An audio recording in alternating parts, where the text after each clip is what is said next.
And it's mostly, part of that attitude, the perspective we're trying to help people understand is get your house clean because it's just people judge you based on that. If you run a business out of your house, for sure. If you have just people that know where you live and they base the fact, oh, they do whatever business publicly, that's what they do.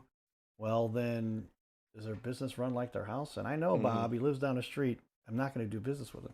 Lots of reasons to clean the house. The biggest one I would also argue, tell me how often is this the case, you get a call from the realtor?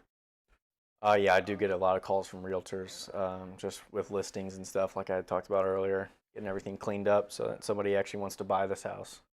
Somebody says, hey, we're thinking about selling the house and we better get it cleaned up a little bit before we do that, because you don't want to have a house that doesn't look good if you're trying to sell it. How about that? How about that? We talk about that. All right. I would argue that is a very strong reason, among many other reasons, but just cleanliness is next to godliness. All right.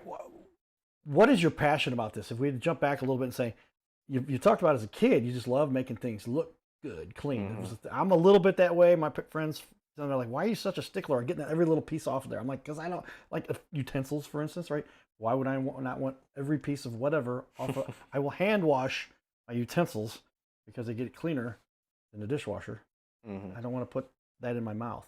Right. But likewise, you don't want to walk around a house with dirty floors. You don't want to have a house that you lean up against it and you walk back and you're like, yeah, dust. And yeah. I'm talking about the outside, just the vinyl.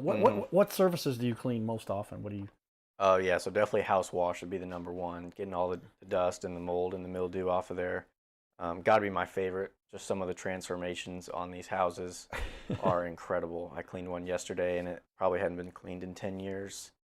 The whole house, the whole north side was green, and the siding was supposed to be white. So it was a nice green painted house. I guess so. Yeah, that's what they. You're saying it wasn't green. It looked green. Not anymore. It's not. And now it's white. Or back, what color is it back to? White. Yeah. White. Hey, get yourself a nice house. White shows off more dirt than any, I guess, in some cases. But dirt can be a lighter color. Like I noticed about cars. You get a white car, sometimes the light dirt won't stand out as much, but you get a darker color, it really stands out. Oh, yeah. And then vice versa, depending on if it's tar, that's going to stand out on a white house.